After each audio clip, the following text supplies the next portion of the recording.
Yo, what's going on YouTube? Welcome back. Today we're going to do a quick tips and tricks video just for like your workflow and just like overall some quality of life stuff. Obviously you can see like the background's different. I actually set up like a green screen.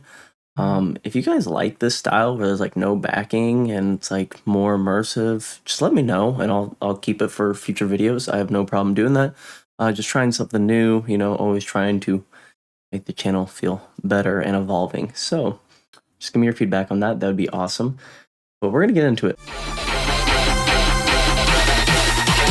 One, two, three, go!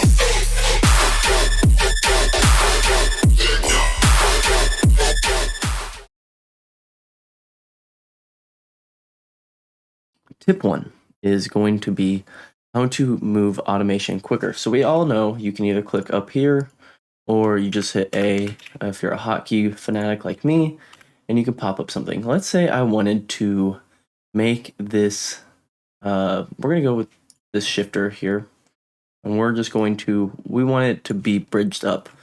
So there's a couple ways you can do that. You can either do this, drag to, I don't know, 55, and then try to match that over here, or you can manually type like 55, right, and do that. That's one way.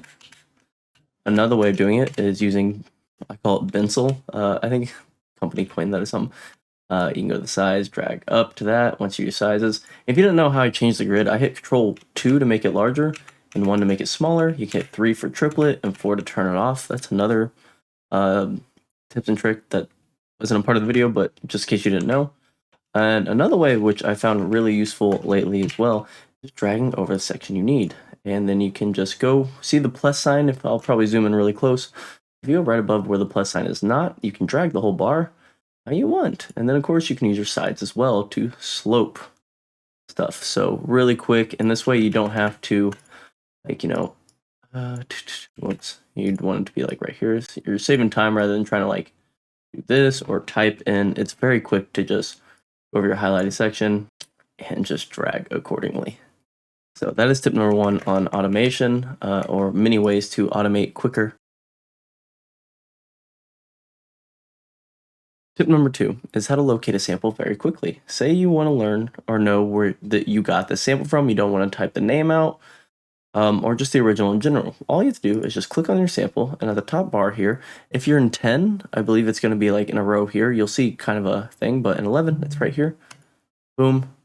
We have the original unprocessed version of this. Tip 3 is how to add space and take away space quickly. If you need to add space, for example, there wasn't a fake out here. I just had a drop 2, but I wanted to write a 4-bar fake out. And a quick way of doing that is hitting Control I. I'm not sure what the Mac equivalent is, but whatever Control is. And then you can add your bars. Your bars is going to be the first one. So if I want to have 4 bars, I hit 4, boom. You're going to see it's add space from where I did it. This is all new space. It's quiet. Really cool. Likewise, if you want to take away any space, Control, Shift, and Delete will do that. You go over your highlighted area of what you want, Control, Shift, Delete, and it's gone. So how to add and get rid of time really quickly.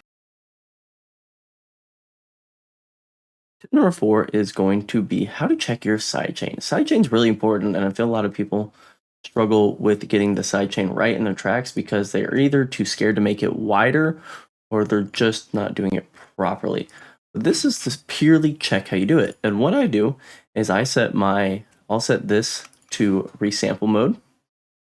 Just an audio track, by the way. So for example, we'll do it again. I'll do it raw right here. We'll call this SC check. I'm going to put it into resampling. I'm going to put it into resampling. There we go. I'm going to arm it, and then I'm going to solo my drop sense. Now we're just going to record it real quick. That's how I got this up here. What you want to do is just check and see how the phase aligns. Now we know how I did that. Just going to delete that real quick and see. This is my kick.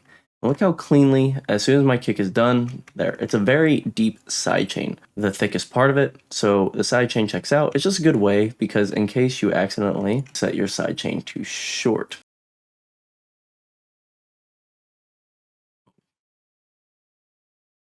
Like that, right? So now let's record that. We can see that the phase is coming in a little bit sooner when the kick is still active, and the kick is very high.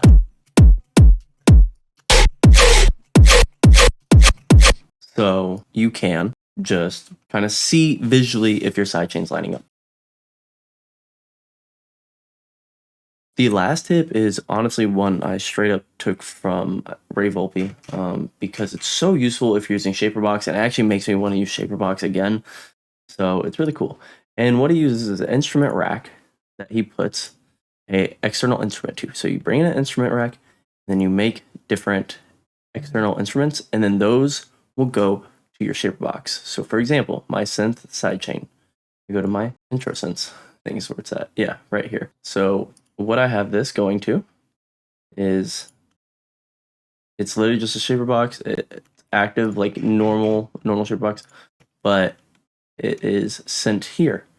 And since it's sent, since using an external instrument rack, which means it's going into it, you don't have to use an in. Before you would have to use like a my Premaster does this, I believe. You'd have to use an in for your sidechain. So anytime you'd like actually use like your for me my Focusrite, if I had going through Focusrite audio, then you could hear me like feedbacking into it, and it was really annoying. So this way of sidechaining, we're using a instrument rack, external instrument, and then routing to whatever it is. For this example, Shaperbox. If you're not using Shaperbox, you're just using like utility, compression, all that stuff, this doesn't apply to you. But also works the same for here, because I have a thicker sidechain for my drop sense. Obviously, you can tell it's a very deep one compared to my intro sense that has like a smaller kick. It's much tighter. So not only that, you can have a diversity of different sidechains all in one mini trigger. Say your sub, if the boom of your kick is longer and you want to do like the multi-band aspect of Shaperbox, well, you can just send it separately to your sub and control it on its own. And it's really cool and unique, and it just makes work flow a lot better. So those are my 5 tips. I hope that helps you learn something new today. If you have any questions over anything I went over, just let me know. And have a wonderful rest of your weekend. 1, 2, 3, go!